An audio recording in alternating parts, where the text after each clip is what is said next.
우리 옆에 분들과 당신을 사랑합니다. 서로 인사 한번 나눕시다. 아니 진짜 우리는 흑인들한테 좀 배울 필요가 있어. 흑인들은 오늘 같은 멜로디가 나오면은 이게 막 이것도 올라가고 막 이리 좀 하는데 우리는 그냥 저는 역사적 사명을 띠고 태어났습니다. 좀 이럴 때는 박수도 좀 치고 흥도 좀 하고 이래야 되는데 저와 여러분의 그런 은혜를 하나님 주셨으면 좋겠습니다. 성탄절은 찬송이 중심적인 절기죠. 예수님의 탄생에 관한 기사들을 읽어보면 천사의 찬송, 목자의 찬송, 마리아의 찬송, 사가랴의 찬송 등이 나옵니다. 그래서 그런지 모르지만 역사적으로도 보면 성탄절에 모든 절기 중에서 제일 집중적으로 노래가 불려지잖아요. 성탄절 교회 행사도요 찬양 중심으로 이루어집니다. 이번 성탄절에도 찬양대에서 다른 때보다도 좀 긴 찬송을 지금 칸타타를 준비하고 있고요. 또 우리 중고등부 주일학교 청년들도 찬송을 준비하고 있습니다. 제가 이 많은 찬송 중에서 이번 성탄절에는 세례요한의 아버지 사가랴의 찬송을 이렇게 준비해서 하나님께 영광을 돌리고자 합니다. 이 말씀을 선포함을 통해서요. 사가랴는 제사장이었습니다. 아내 엘리사벳도 제사장 가문 출신이었죠. 그런데 이들은 평생에 아이가 없었고 이제 더 이상 아이를 낳을 수 없는 불임의 상태에 처해 있었습니다. 그런데 하나님께서 그에게 아이가 태어날 것을 약속하셨습니다. 하지만 사가랴가 그 말씀을 믿을 수가 없죠. 불신의 벌로 그런 아이가 태어날 때까지 벙어리가 되게 합니다. 하지만 때가 되었을 때 하나님께서는 약속하신 대로 그의 아내 엘리사벳의 태를 열어주셨습니다. 자, 우리 인생 속에서도요. 앞이 칵 막혀 있고 너무 답답한 일을 만날 때요. 그때가 하나님의 전능하심과 신실하심을 경험할 수 있는 기회라고 생각하고요. 기도하고 나가야 되는 거예요. 죽자 살자 기도하고 매달리면요. 하나님께서 기적적으로 구해 주시는 거예요. 내 문제도 있지만 내 주위에 있는 사람들이 어려움을 당했을 때 할 수 있는 일이 뭐겠습니까? 죽자 살자 기도하고 매달리면 하나님께서 정말 생각지도 못했던 그런 방법으로 우리를 구원해 주는 거 아니겠습니까? 그 신실하시고 전능하신 하나님을 저와 여러분도 만났으면 좋겠습니다. 엘리사벳은 아이를 잉태하고 마침내 출산까지 하게 됩니다. 사가랴는 아이의 이름을 하나님께서 알려주신 대로 요한이라고 짓습니다. 자, 여러분 오늘 이 사가랴의 찬송의 특징을 제가 한번 살펴보려고 하는데요. 먼저 일반적인 특징을 보면 사가랴가 부른 찬송은 구원 찬송입니다. 어떤 찬송이라고요? 구원 찬송입니다. 사가랴는 불임의 아내가 아이를 출산한 후에 찬송을 합니다. 하나님께서 그에게 약속하신 대로 불임의 아내가 잉태하고 마침내 아이를 낳아 주었습니다. 오늘날식으로 말하자면 사가랴가 어디에서 이 찬송을 불렀을까요? 오늘날식으로 말하자면 어디에서 불렀을까요? 산부인과 출산실에서 불렀을 것입니다. 여러분, 영어로 출산실이 영어로 뭔지 아세요? 제가 이번에 가서 호주 가서 배웠어요. 이거 지금 상당히 많은 돈을 주고 배운 겁니다. 여러분 그 음식 만드는 방을 뭐라고 하죠? 키친이라고도 다이닝 룸이라고 하잖아요. 식당. 그 다음에 제가 이번에 배운 건데 아니 어디 옷을 사러 가서 옷을 좀 입어보려고 이렇게 하는데 옷 갈아입는 데를 피팅 룸이라고 하더라고요. 맞춰보는 피팅. 그리고 또 한 가지 제가 이건 선교사님한테 배웠어요. 산모 그 출산실을 영어로 딜리버리 룸이라고 한답니다. 딜리버리 룸이라고 하는 거예요. 그러니까 신이 딸을 우리 가정에 딜리버리한 배달한 그러한 방이라는 거예요. 야, 신기하죠, 여러분. 딜리버리 아이를 배달한 방이라고 그렇게 영어로 딜리버리 룸이라고 이렇게 했다는 거 신기하더라고요. 저는 지금까지 딜리버리 하게 되면 배달하다는 뜻으로 많이 알고 있었거든요. 또 여러분 딜리버리가 출산하다는 뜻도 있고 설교하다는 뜻도 있어요. 제가 하나님의 말씀을 지금 여러분들에게 배달하고 있잖아요. 그래서 이게 딜리버리 한다고 하는 거예요. 설교를요. 그런데 이 딜리버리에서 여러 가지 쓰이는데 성경에서는 딜리버리를 쓸 때 구원하다는 뜻으로 많이 사용합니다. 구원하다. 그래서 오늘 이 사가랴는 구원해 주셨다고 해서 구원 찬송을 부르고 있는 것입니다. 하나님 당신께서 그토록 기다리던 아이를 배달해 주셨습니다. 그래서 하나님께서 우리 가정을 구원해 주셨습니다. 여기에 대하여 저는 하나님께 찬송을 드리지 않을 수 없습니다. 이렇게 나옵니다. 저와 여러분도 성탄절을 맞이하면서 우리를 구원하시기 위해 독생자 예수님을 이 땅에 보내주신 하나님께 찬송을 드려야 할 것입니다. 성탄절의 영광을 받으셔야 될 분은 누구시겠어요? 성탄절의 주인공은 누구실까요? 네, 성탄절의 주인공은 예수 그리스도시고 성삼위 하나님이시기 때문에 우리가 성탄 찬송을 부를 때 성부, 성자, 성령 삼위 하나님이 하신 일들을 묵상하며 찬송을 드려야 되는데 한시라도 그것을 잊지 말아야 돼요. 한시라도 잊지 말아야 돼요. 오늘 우리 찬양대에서도 아름다운 찬양, 힘찬 찬양, 영감이 넘치는 찬양을 불렀습니다만은 부르는 사람들이 그 마음이 없다면 공허한 찬양이 될 수밖에 없습니다. 사실 여러분 성탄절에 불려지는요 찬양들, 공허한 찬양들 너무 많아요. 성탄 정신과는 아무 관계없는 정말 말도 안 되는 그런 캐롤송들이 너무 많이 불려지고 있어요. 근데 그것도 캐롤송 없애면 안 돼요. 왜냐하면 그 한 가지 좋은 점은 있거든요. 캐롤송이 불려진다는 것은 이슬람 찬양 혹은 불교 찬양이 불려지는 것보다 낫잖아요. 저는 거기에 반대하지는 않습니다만은 핵심이 빠져버린다는 거예요. 누구를 찬양하는지가 분명하지 않아요. 이번에 제가 그 뉴스를 보고 있는데 빌보드 차트 이 12월 달 되게 되면 빌보드 차트에 랭킹 100위 안에 들어간 노래들 중에 성탄곡이 한 6, 7곡이 들어가 있다고 하더라고요. 빌보드 차트에. 정확히 몇 위인지는 모르지만 근데 1위 곡이 뭐냐면요. 이거는 30년 전에 머라이어 캐리가 불렀던 노래예요. 30년 전에 불렀던 노래인데 All I want for Christmas is you. 크리스마스를 위해서 내가 원하는 모든 것은 you라는 거예요. you. 제가 그래서 이 가사를 제가 한번 인터넷 찾아서 읽어봤어요. 선물도 아니고 산타클로스도 아니고 뭐 쓰는 얘기로 하나님도 예수님도 아니고 성탄의 주인은 유다 이렇게 해놨던 거예요. 그러니까 죄송합니다만은 이건 성경하고 전혀 관계가 없는. 그런데 이 머라이어 캐리는요 이 시즌에 이 곡으로 벌어들인 돈이 수십억이라고 거기 그렇게 써 있더라고요. 이 성탄의 현 주소입니다. 사가랴는 성탄을 앞두고 자신의 아들을 얻은 후에 하나님을 찬양합니다.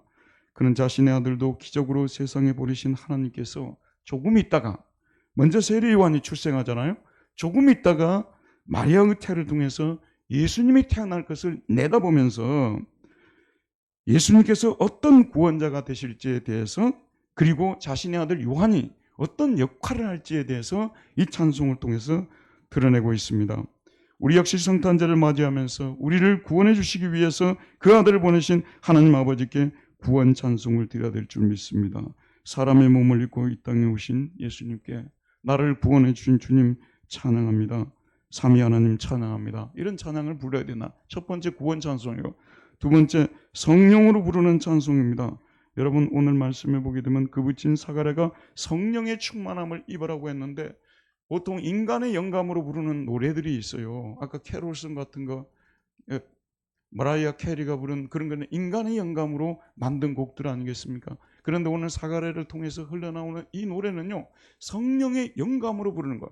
여러분도 그런 경험 해보셨을지 모르겠어요. 방언하는 분들은 늘 방언한 덱을 갖다 붙이는데요. 어떤 때는 내가 오늘 기도를 하러 딱 교회에 나와서 혹은 집에서 기도를 하는데 그런 기도를 내가 드릴지도 몰랐어요. 생각지도 않았는데 내가 누구를 위해서 이렇게 해주세요. 하나님 이렇게 해주셨으면 좋겠습니다. 그런 기도가 터져 나올 때 우리 깜짝 놀래거든요. 바로 이 성령의 기도입니다. 이 사가랴는 자기 의지와 관계없는 하나님의 의지를 표현하는 성령의 기도를 드리고 있다는 것이 두 번째 특징이고요. 세 번째, 그는 이스라엘의 하나님을 찬송한다고 기도를 드리고 있습니다. 오늘 사가랴가 부르는 하나님은 이스라엘의 하나님이라고 말하고 있어요. 이스라엘이란 주 이스라엘의 하나님. 그런데 혼동하지 말아야 될 것이 있어요. 우리 대한민국의 일부의 그리스도인들이 지금도 많이 혼동을 해가지고 아주 하나님의 영광을 땅에 떨어뜨리는 거 있는데 지금 현재의 이스라엘하고는 주 이스라엘의 하나님이시여 기도하고는 아무 관계가 없어요. 지금 현재 이스라엘은 하나님 기뻐하시는지 싫어하시는지 우리는 판단할 수 없어요. 하지만 오늘 이 사가랴가 기도했던 주 이스라엘의 하나님을 믿는 사람은 총체를 말하는 거예요. 한국에 있든지 독일에 있든지 미국에 있든지 베트남에 있든지 아프리카에 있든지 누구든지 주의 이름을 부르는 사람들, 이 사람들이 이스라엘 백성이에요. 그 하나님께 지금 찬송을 지금 드리겠다고 고백하고 있습니다. 저와 여러분도요, 찬송을 드릴 때 우리로 이스라엘 백성 삼아주신 영적 이스라엘, 진정한 이스라엘, 성령으로 거듭난 이스라엘, 저와 여러분들은 한 나라의 백성은 확실해요. 이스라엘 나라의 백성은 확실해요. 그러나 그 이스라엘은 지금 문자적인 저쪽에 중동에 있는 그 이스라엘하고는 아무 관계가 없기 때문에 제발 저희 교인 중에 그런 분들은 전혀 없습니다만 이스라엘 그 국기를 들고 어디 그런 데 나가지 말아요. 그건 무식하다는 표현이고 성경에 대해서 아무것도 모르는 분이라는 것을 표현하는 것이기 때문에, 물론 유대인들 중에서 구원받은 사람 분명히 있어요. 하지만 그들 중에 일부만 구원을 받고 진정한 참된 이스라엘의 백성이 되는 거니까, 예수를 믿으면 대충 믿으면 되지 뭘 그런 걸 따지냐고 하는데, 그렇지 않을, 그렇게 안 하려면 우리가 성경은 뭐하러 보고 기도는 뭐하고 성경 공부는 뭐하고 설교는 왜 됐습니까? 올바른 진리를 깨달아서 하나님을 참되게 예배드리기 위해서 그런 거 아니겠습니까? 그래서 우리는 이스라엘의 하나님, 주 이스라엘의 하나님이라고 찬양해야 됩니다. 그러면 사가랴가 무엇 때문에 하나님을 찬양하는지 그 이유를 말해주고 있는데요. 주목해 보십시오. 그 이유 중에서 예수 그리스도가 태어날 예수 그리스도가 누구신가, 그 다음에 그분이 어떤 일을 위해서 오셨는가, 그걸 말하는 거예요. 여러분요, 저는 독일 쪽에 오랫동안 살았고 공부도 독일에서 했지 않습니까? 독일 쪽하고 미국 쪽하고 다른 나라하고 차이점이 있어요. 독일 쪽에 나쁜 것도 많지만요, 좋은 것도 있습니다. 저는 독일 갔다고 해서 독일을 좋게 이야기 안 해서 별로 우리 교회 인기가 없어요. 우리 교인들은 독일 같은 데를 좋아하는데 저는 별로 그렇게 칭송을 안 하니까 제가 별로 인기가 없습니다만은, 저는 좋은 거는 좋다고 안 좋은 거는 안 좋다고 얘기를 하는 거예요. 여러분, 어떻게 좋다고 할 수 있겠어요? 우리 집 옆에 가게 되면 호모들의 호텔이 곳곳에 있는데 어떻게 그런 나라를 좋다고 말할 수가 있겠어요? 문제 있는 나라죠. 그럼 지적을 해야 된다 그 말입니다. 좋은 점들은 지적을 해야 되지만, 좋다고 말해야 되겠지만 나쁜 점들은 나쁜 거예요. 근데 이 독일 전통 중에 참 좋은 것이 뭐냐면요, 이 독일의 신학자들은 전부 어디에 초점을 맞추냐면 성탄의, 성육신에 초점을 맞춰요. 성육신의 기독교를 이 사람들. 그래서 교회가 좀 흐려지고요. 도대체 교회가 지금 시대에서 뭘 하고, 예수 그리스도는 정말 어떤 분이었나. 그래서 제가 여러분에게 가끔씩 말씀드리는데요, 1930년대 정말 히틀러가 그 총통이 되면서 모든 그 독일의 교회의 상황이 완전히 안개 속에 들어가 버렸어요. 혼란해졌어요. 지금의 상황에서 교회가 광화문 같은 데 가서 데모를 해야 되는지, 아니면 안 해야 되는지, 아니면 총통의 말을 순종해야 되는지, 반대해야 되는지, 너무나도 어려운 상황 속에서 천재 신학자 21살에 박사학위를, 신학 박사학위를 받았던 그 보네파라는 사람이 나와가지고요, 그 사람이 어떤 책을 썼냐면 예수 그리스도는 누구였고 누구인가, 누구였고 누구인가. 여기서부터 기독교는 새롭게 출발해야 되는 거예요. 여러분에게 이런 말씀 드려 죄송합니다만은 여러분들도 이 말을 들어야 될 경우도 있어요. 과연 예수 그리스도는 나에게 누구였고 누구인가. 여기서부터 우리는 새롭게 우리 삶을 정비하고 출발해야 된다는 말이 되는 것입니다. 사가랴는 오늘 이 찬송을 통해서요, 예수 그리스도가 누구신가에 대해서, 그분이 하실 일이 어떤 일인가에 대해서 가장 분명하게 말해주고 있습니다. 68절 우리 잠도 깨고 한번 큰 소리로 한번 읽읍시다. 시작. 찬송하리로다 주 이스라엘의 하나님이여 그 백성을 돌보사 속량하시며. 돌볼 사람이 없어요. 누군가가 돌보줘야 되는데, 하나님의 백성은 누가 돌봐줘야 됩니까? 하나님의 백성은 누가 돌봐줘야 됩니까? 제가 가서 돌봐줘야 됩니까? 하나님의 백성은 누가 돌봐줘야 됩니까? 하나님께서 돌봐주셔야 돼요. 근데 이게 돌봐줄 필요가 없다고 하는 사람들이 너무 많아요, 여러분. 근데 지금 이 지구상에는요, 돌봐주셔야만 하는 사람들 너무 많아요. 제발 이번 성탄이라도 하나님이 저를 돌봐주셨으면, 방문해 주셨으면, 어떤 성경은 비지트로 번역했어요. 방문해 주셨으면, 돌봐주셨으면. 이스라엘 백성들이요, 여러분 잘 아는 대로 바벨론 포로 70년 동안 바벨론 포로 생활을 했잖아요. 뒤돌아와서 성전을 짓고 뭘 해보려고 했는데요, 다 실패했어요.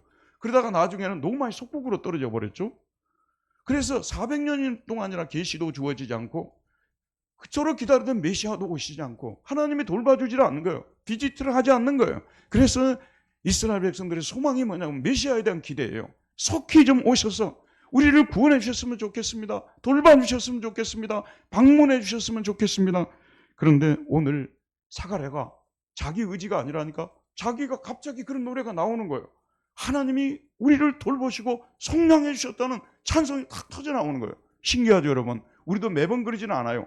가끔씩 우리 의지가 아닌 다른 의지에 의해서, 성령에 의해서 우리 속에서 이런 기도가 나올 때가 있는데, 하나님이 드디어 조금 있으면 마리아의 태를 통해서 우리 백성을 돌보신 메시아를 주셨다, 돌보셨다. 뭐 하기 위해서라고 나오고 있습니까? 오늘 보면 그 백성을 돌보사 뭐 하기 위해서라고요? 속량하심이라고 나와 있습니다. 루트로신이라는 이 속량이라는 단어는 뭐겠습니까? 속량이라는 단어를 한자로 속바칠 속어질량으로 되어 있습니다. 노예의 상태에 있는 사람을 돈을 주고 빼내서 자유인으로 만들어준다는 그런 뜻입니다. 여러분, 우리 하나님께서 예수님을 보내신 목적은요, 우리를 어디서부터 누군가로부터 빼내는 거예요. 어떤 사람에게 잡혀가지고 너무 많이 고생을 하고 있어요. 압제를 당하고 있어요. 박해를 당하고 있어요. 그 이스라엘 백성들을, 하나님의 백성들을 빼내는 거예요. 이거. 빼내서 그들을 하나님의 정식 백성으로, 예전으로 말하자면 노예에서 빼내서 양민으로 만들어주는 걸 속량이라고 했잖아요. 이렇게 하나님의 백성으로 만들어주시기 위해서 오신다는 것을 말해주고 있어요. 그러면 이스라엘 백성들이 도대체 어디에 포로가 되어 있었는가? 자, 이거 여러분 굉장히 잘 보셔야 됩니다. 이스라엘 백성들이 포로가 됐을 때는요, 바벨론 포로 생활에 있었어요. 근데 바벨론 포로에서 해방이 됐어요. 그럼 그 사람들이 포로 생활을 안 했습니까?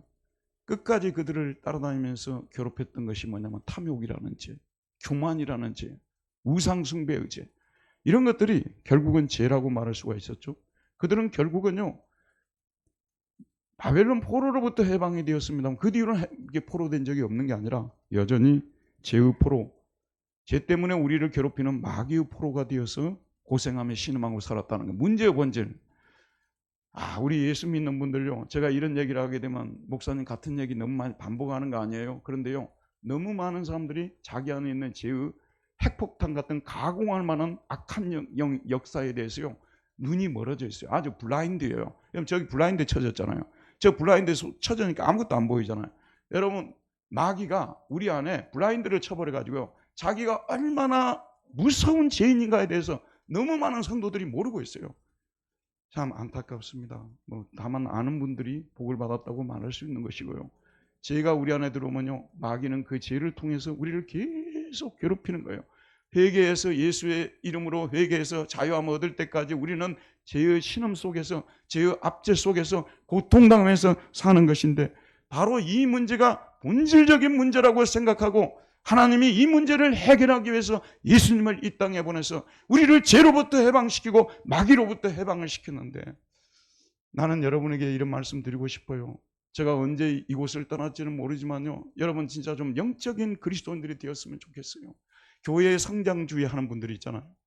그 다음에 기복주의 있잖아요. 정치신학 하는 분들요, 이런 분들은요, 여기에 대해서 별로 관심이 없어요. 관심사가 온통 기복주의는 복받는데, 교회의 성장주의자들은 성장하는 거, 그 다음에 정치하는 분들은 내가 원하는 파가 정권 잡는 거.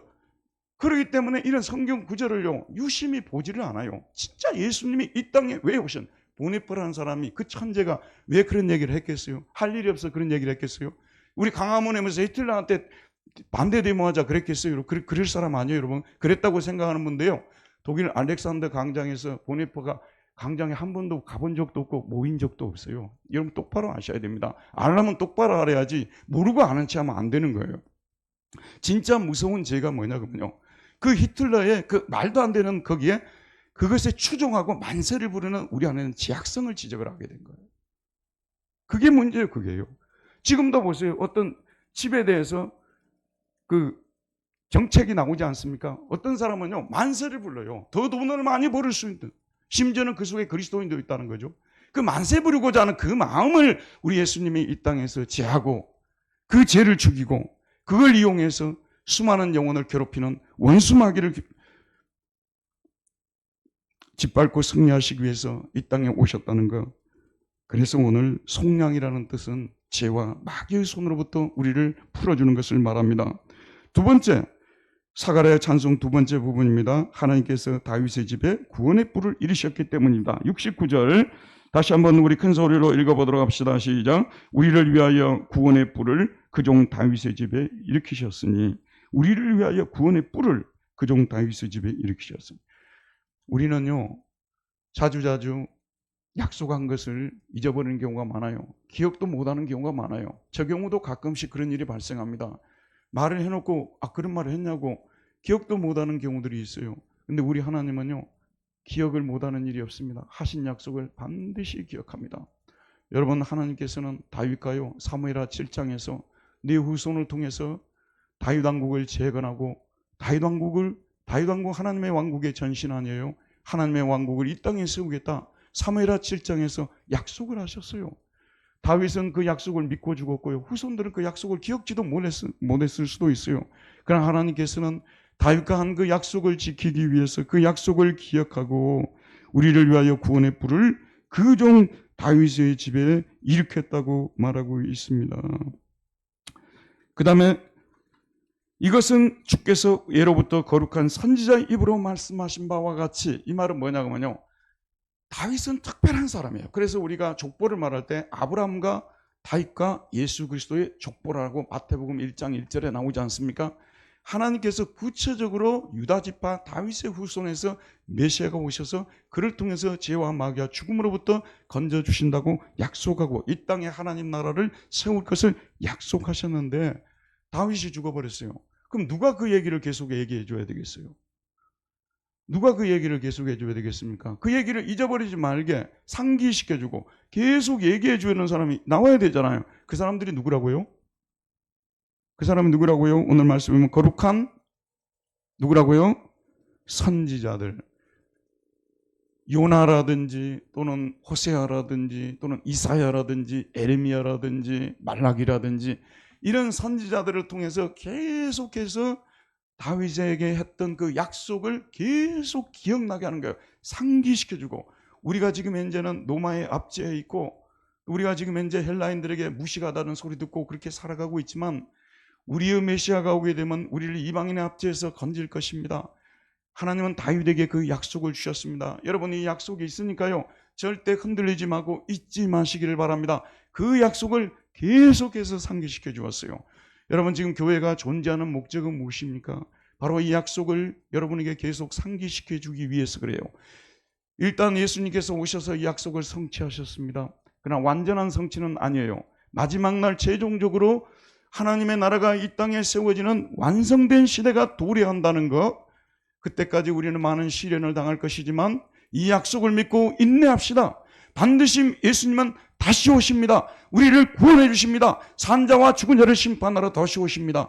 이것을 계속 상기시켜 주기 위해서 교회가 존재하고 목회자가 존재하는 것입니다. 왜냐하면 이렇게 전해주는 사람이 없으면 여러분, 성탄절을 들어서 캐롤송이나 부르고 그냥 연초 행사하면서 그냥 가버릴 수 있으니까 교회를 세우셔서 성탄절기를 세우셔서 다윗에게 했던 그 약속이, 아브라함에게 했던 그 약속이 예수 안에서 이루어졌지만 완전한 성취는 아직 되지 않았지만 그 완전한 성취가 다가올 것이라고 계속해서 상기시키는 일을 저희들이 하고 있는 것입니다. 우리 주님께서 오늘 사가랴를 통해서 알려주신 이 말씀, 우리를 위해서 구원의 뿔을 그 종 다윗의 집에 일으키셨으니 이것은 주께서 예로부터 거룩한 선지자의 입으로 말씀한 바와 같이. 자, 세 번째입니다. 이제 하나님께서 우리를 우리 원수에게서와 우리를 미워하는 자의 손에서 구원해 주셨기 때문이라고 말하고 있습니다. 71절 우리 큰 소리를 읽읍시다. 시작. 우리 원수에게서와 우리를 미워하는 모든 자의 손에서 구원하시는 일이라. 여기 보면 원수 얘기라고 되는데요, 원수들로 되어 있어요. 복수형으로 되어 있어요. 원문은요, 아마 영어 역본도 다 복수로 되어 있을 겁니다. 그 다음에 우리를 미워하는 모든 자들의 손에서, 역시 복수로 되어 있어요. 그런데 여기 보게 되면 원수가 등장하는데요, 저희들이 특별히 참 우리 기독교인들 중에서도요, 요즘 쓰는 말로 그런 얘기 하잖아요. 자기가 믿고 싶은 것만 믿는다고. 그런 경향이 교회 안에서 많습니다. 일부의 교회를 가게 되면요, 마귀라는 맞자도 안 부릅니다. 원수라는 말도 안 하고요. 그런데 여러분 한번 생각해 보세요. 창세기 3장을 떠올려 보시길 바랍니다. 에덴 동산을 파괴시킨 주범이 누굽니까? 에덴 동산을 파괴시킨 주범이 누굽니까? 마귀가 하와를 미혹했지 않습니까? 에덴에 마귀가, 원수 마귀가 들어와 가지고 에덴 동산을 쑥밭으로 만들어 버리고, 그래서 창세기 3장 15절에 보게 되면요, 내가 너로, 그 유명한 말씀, 이 원수와 마귀와 그 다음에 그 여자의 후손 예수 그리스도와의 투쟁의 역사가 될 것이라고 얘기를 했어요. 칼막스는요, 유대인 아니었어요. 어머니가 유대인이었을 겁니다. 칼막스는 이 구절을 가져와 가지고 계급 투쟁 이론을 만들어냈어요. 가진 자와 가지지 못한 자의 투쟁의 역사가 될 것을 그 사람 그렇게 기술했는데, 이 창세기 3장 15절은 그런 구절이 아닙니다. 3장 15절을 보면 내가 너로 여자와 원수가 되게 하고 네 후손도 여자의 후손과 원수가 되게 하리니 여자의 후손은 네 머리를 상하게 할 것이요 너는 그의 발꿈치를 상하게 할 것이니라. 뱀에게 한 것이 아니고요, 이거는 원수 마귀에게 하나님께서 하신 말씀이에요.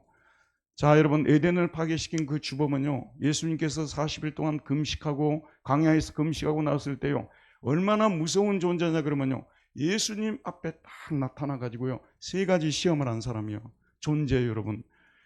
그리고 에베소서 2장에도 보게 되면 공중권세 잡은 자를 우리가 따랐다고 말하고 있으면서요, 곳곳에서 원수마귀에 대해서 언급하는데요, 우리의 싸움은 헬과 육에 대한 것이 아니오 정사와 권세와 이 세상 주관자들과 하늘에 있는 악령과의 싸움이라고 말하고 있고, 예수님이 우리를 이 땅에 오신 목적은 원수의 손에서 우리를 건지기 위해서, 마귀에게 승리하는 법을 가르쳐주기 위해서 우리에게 오셨다는 이 사실을 선포하고 성경은 가르치고 있는데요, 여러분이 집에 돌아가셨어요.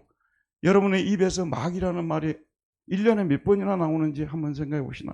매일 마귀로부터 시험에 우리는 빠질 수도 있고 안 빠질 수도 있고 이렇게 싸우는데, 오죽했으면 우리 예수님께서 주기도문에서 우리를 악에서 건지시고라는 말은 악한 자의 유혹에서 건지시고라고 이렇게 기도까지 가르쳐서 매일매일 기도하게 하는데요, 우리는 얼마나 제가 볼 때는 참 신기한 기독교인이 됐냐 그러면요, 우리를 이처럼 괴롭히고 따라다니고 우리를 파괴시키려고 멸망시키려고 악으로 끌고 가는 원수 마귀에게 예수의 이름으로 물러가라는 말까지도 한 번도 못하는 기독교가 돼버렸어요.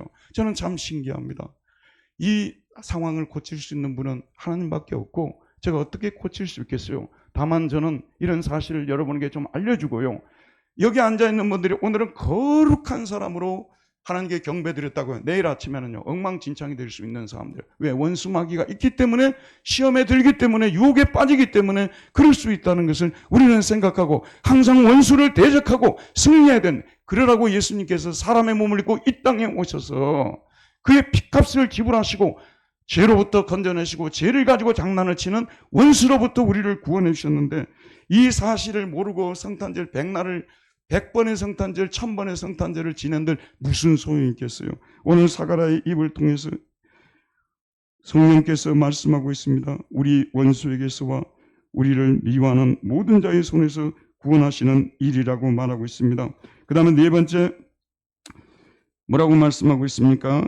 72절, 약속을 믿고 죽은 조상들을 긍휼히 여기시고 그의 거룩한 언약을 기억하시기 때문이라고.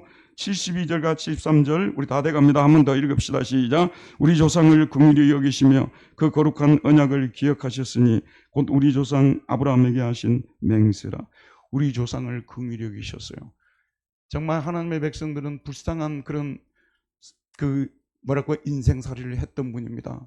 하나님이 첫 번째로 아브라함에게 내 후손을 통해서 천하 만민이 복을 얻을 것이라는 말씀을 주셨지 않습니까? 그러나 아브라함은요, 불쌍하게도 그 약속이 실현되는 것을 보지 못하고 죽었어요. 이삭도 마찬가지고, 야곱도, 모세도, 다윗도 다 하나님의 백성들이 이 하나님의 약속이 메시아가 통치하는 그 시대를 보지를 못하고 눈을 감았으니까 불쌍한 사람들 아니겠습니까? 근데 하나님께서는 그들을 정말 불쌍히시고 때가 되면 그들에게 나의 아들을 줘야 되겠다고 생각하며 그들과 맺은 그 거룩한 언약을 기억하시는데, 그 언약은 우리 조상 아브라함에게 하신 맹세라고 했어요. 반드시 그렇게 해주시겠다고. 자, 주목하고 들으십시오. 설교는 이제 얼마 남지 않았습니다. 주목하고 들으시기 바랍니다. 하나님은요, 정말 당신의 백성들을 불쌍히 여기시는 분이시고요. 또 우리에게 하신 약속을요 다 기억하시는 분이에요. 내가 너와 함께 하겠다. 네가 어딜 가든지 내가 너를 도와주겠다. 눈동자같이 너를 보살펴 주겠다. 하나님이 그런 약속을 하시면요 잊어버리지 않으십니다. 우리 하나님은 지금도 눈동자같이 우리를 살피시고 우리를 보호하시고 우리를 해치려는 사람들의 손에서 우리를 건져내시고요. 긍휼이 풍성하신 하나님이시고 그 약속한 것을 결코 잊어버리지 않는 그런 분이시고요. 여러분도 인생을 한번 돌아보시기 바랍니다. 누구나에게 다 어려운 시절이 있거든요. 저도 고등학교를 졸업하고 지금 대학 가는 시즌이잖아요. 집안이 너무 가난하기도 하고 공부도 못해가지고 대학을 못 가고 그냥 1년 동안 쭉 노는 가운데서 나중에 11월 달에 되니까 시험이나 한번 봐보자 했는데 되겠어요? 공부도 안 했는데. 그래서 할 수 없이 제가 삼수를 하게 된 거예요. 삼수를 했는데 마지막에 이제 그 시험 발표되잖아요. 아, 나는 이제 여기 떨어지면 그야말로 나는 이제 희망도 없고 어떻게 살 것이냐. 집안에 돈도 없고 완전히 절망이다. 그런 생각을 가지고 있었어요, 여러분. 근데 우리 하나님은 저를 불쌍히 여기셨어요. 긍휼히 여기셨어요. 극적으로 저를 건져주신 것입니다. 이런 간증은 여러 번 있습니다. 여러분도 한번 돌아보시기를 바랍니다. 하나님은 당신의 백성을 외면하지 않으십니다. 세상 모든 사람이 떠나도요 그를 의지하는 백성을 결코 버리지 않습니다. 그래서 진짜 무서운 사람들이 어떤 사람들인 줄 아세요, 여러분? 힘 있고 빽 있고 권력 있고 그런 사람들이 무서운 사람들이 아니고요. 돈 있고 그런 사람들이 여러분 무서운 사람들이 아니라 힘들고 어려울 때마다 손 들고 하나님 앞에 나가는 사람들이 진짜 무서운 사람들이에요. 저도 목회하면서 위기도 많았고요. 저를 괴롭히고 죽이려는 사람들도 있었어요. 항상 손 들고 나가면 하나님이 그들을 죽였지 저를 죽이지 않았어요. 제가 잘못된 일을 해서 얻어맞는 경우도 있었지만 하나님께서 그의 편에서 일하고 그의 편에서 말씀을 전할 때 하나님께서는 결코 떠나지 않으시고 도와주신 것입니다. 여러분 진리의 말씀을 제대로 듣고 여러분의 양심이 증거해요. 이게 진리인가 아닌가는 여러분이 양심이 다 알고 있어요. 근데 그 양심이 알고 있으면서도 그 진리로 나가지 못하고 있습니까? 그렇기 때문에 하나님의 구체적인 간섭들을 받지 못하고 초라한 인생을 살 수밖에 없는 것입니다. 우리 주님이 이 세상에 오신 것은 우리로 풍성한 삶을 살도록 하기 위함 아니겠습니까? 그 풍성함은 영적 풍성함, 정신적 풍성함, 육체적 풍성함인데 하나님의 말씀에 순종하지 않고 말씀도 받아들이지도 않고 길을 막고 있고 그 말씀대로 준행하지도 않는데 하나님은 우리에게 무엇을 줄 수가 있겠습니까? 그러나 반대로 늘 하나님 앞에 부족함을 느끼고 불쌍히 여겨달라고 부르짖고 긍휼히 여겨주시옵소서. 그런 사람들에게 하나님께서는 반드시 긍휼을 베푸시는 하나님이시라는 말씀입니다. 이제 마지막 한 가지만 더 보도록 하겠습니다. 우리 주님이 이 세상에 오신 목적입니다. 자, 우리 74절과 75절 한 구절만 더 읽도록 하겠습니다. 시작. 우리가 원수의 손에서 건지심을 받고 종신토록 주의 앞에서 성결과 의로 두려움이 없이 섬기게 하려 하십니다. 사실 여러분 우리 주님이 왜 이 세상에 오셨는 줄 아세요? 왜 우리로 원수의 손에서 건져주신 줄 아십니까? 왜 십자가에서 건져주셨습니까? 답이 뭐냐면요, 우리가 하나님 앞에서 두려움이 없이 거룩과 의로움 가운데서 성결과 의 가운데서 그를 섬기도록 하기 위해서요. 아무리 제가요 여러분 설교를 잘하고요 또 여러분들이 아무리 열심을 내도요 하나님은 우리를 찾아오고 우리를 근본적으로 변화시킨 거듭남의 체험이 없이는요 성결과 의로 두려움이 없이 하나님 섬기는 일이 불가능합니다. 그래서 저는 이번 성탄절에 우리 교인들을 불쌍히 여기셔서 제가 바라는 것은요 우리 교인들이 좀 더 영적인 그리스도인들이 되었으면 좋겠어요. 우리 교인들은 대체로 세상에 나가면요 굉장히 인정받는 분들도 많고요 똑똑한 분들도 많고요 자랑할 것 많은 분들도 많습니다. 그러나 제가 지금까지 와서 보게 되면요 아직도 성령 안에서 영적인 부분에 있어서 매우 약한 분들이 너무 많아요. 나는 그래서 여러분이 이번 성탄절을 통해서 우리 예수님이 누구시고 왜 오셨는지를 이 은혜를 받으셔서 주님이 오신 최종적인 목적은 우리로 하여금 하나님께 참된 예배를 드리도록 하기 위함이에요. 그래서 여러분이 구원을 경험하잖아요. 구원받은 백성, 은혜받은 백성은요 항상 하나님께 예배드리고 싶어요. 주일만 예배드리고 싶은 것이 아니라요 항상 하나님의 전에 나가서 예배드리고 싶어요. 심지어는 집에 있을 때도 성경 보고 이 성경 묵상하면서 찬송 부르며 기도하고요 걸어가면서도 찬송 부르며 기도하고요 항상 하나님께 예배드리고 싶어요. 그런데 한번 현실 한번 보도록 합시다. 얼마나 많은 기독교인들이 이 예배 드리는 것을 부담스러워하고 어쩌다 예배 한번 드리는 것도 하나님 앞에 선심이나 쓰는 것처럼 생각하고 그런 경우가 얼마나 많습니까? 예배 드리기 시작 전에 와가지고 하나님 앞에 머리를 조아리면서 불쌍히 여겨달라고, 오늘도 저에게 그냥 지나가지 마시고 긍휼히 여기시고 하늘의 모든 신령한 복을 내려주시옵소서. 제가 한 주간 동안 하나님 앞에 성결과 의 가운데 살아가지 못했사오니 불쌍히 해주시고 저희 죄를 용서해 주시고 오늘 그냥 지나치지 마시고 다른 때 받지 못했던 큰 은혜를 제가 받게 해주옵소서. 이런 사람이 되도록 하기 위해서 예수님을 보내신 거예요. 그래서 이 성탄절의 결론은 뭐냐면요, 우리를 하나님 앞에 참된 예배자로 세우는 것, 신령과 진리로 예배하는 그런 사람들을 세우는 거예요. 우리 목사님 오늘 설교에 대해서 아주 우파적인 설교 안에 좌파적인 설교 안에 그런 것 가지고 교회 나오는 게 아니에요. 여러분 진짜 크리스찬이 되려면 좀 정치에서 좀 어느 정도 간격을 둬야 돼요. 지금은요, 언제까지 우리 한국 교회가 이렇게 정치색들 쫓아다니면서 하나님 믿는 사람들이 그 모양 그 꼴로 살아야 되냐, 그런 말씀이에요. 저와 여러분이 진짜 예수를 믿어야 되는 거지 그런 신념을 믿으면 안 되는 것입니다. 우리 하나님이 이 땅에 오신 목적, 예수 그리스도가, 그래서 아까 보네프가 얘기했잖아, 예수 그리스도가 누구이고 누구셨는가, 이걸 우리는 좀 깊이 생각해야 돼요. 진짜 나는 여러분에게 호소하고 싶어요. 진정한 그리스도인들이 되시기 바랍니다. 의와 거룩함 가운데서 두려움이 없이 하나님을 섬기는, 죄가 없으면 두려움도 없습니다. 여러분 죄 사함을 받을 때 하나님 주신 최고의 복이 뭔 줄 아십니까? 누구도 두려워하지 않아요. 나도 여러분 가끔 두려워하는데 언제 두려워하냐면 내가 죄를 지었을 때만 두려워해요. 내가 죄 지지 않고 하나님 앞에 떴다 때는 아무도 두려워하지 않습니다. 누구도 두려워하지 않습니다. 내 마음에 평화가 넘쳐요. 하나님 앞에 나올 때 기쁨과 감사함으로 나가는 거예요. 오늘 우리 찬양대에게 한마디 할게요. 찬양을 할 때 가사는 얼마나 웅장하고 대단합니까? 여러분 그런데 일주일 동안 얼마나 어떻게 정말 찬양하는 사람들로서 무릎을 꿇고 살아가고 있습니까? 우리 교회 지휘자님은 그런 분으로 알고 있습니다. 교인들, 우리 찬양대원들 보고 그렇게 하자고 늘 하는 분이라 알고 있습니다만은, 하나님을 찬양하는 거룩한 이 모임 속에 들어있으면서도요, 일주일 내에 살면서 성경 읽는 거 너무 인색하게 하나님께 드리고요, 기도하는 거 너무 인색하고요, 여기 와서 웅장한 찬양은 뭐하냐 그 말이에요. 저와 여러분 다 마찬가지입니다. 우리 여기 보면 대단히 훌륭한 그리스도인들 같지만 모든 것은 하나님이 다 알고 계십니다. 오늘 이 시간에 우리 주님이 누구셨고 누구인지, 왜 오셨는지 사가랴의 찬송을 통해서 들었습니다. 이 은혜를 묵상하면서 오늘 한 주간 동안 승리하시는 저와 여러분 되기를 바랍니다. 은혜로우신 하나님, 오늘도 생명의 말씀을 우리에게 주셔서 사가랴의 입을 통해서 우리 예수님께서 이 땅에 오신 목적이 무엇인지에 대해서 다시 한번 알려주었습니다. 우리를 죄와 죽음과 원수의 손에서 건지시기 위해서 이 땅에 오셨다고 말씀하고 계십니다.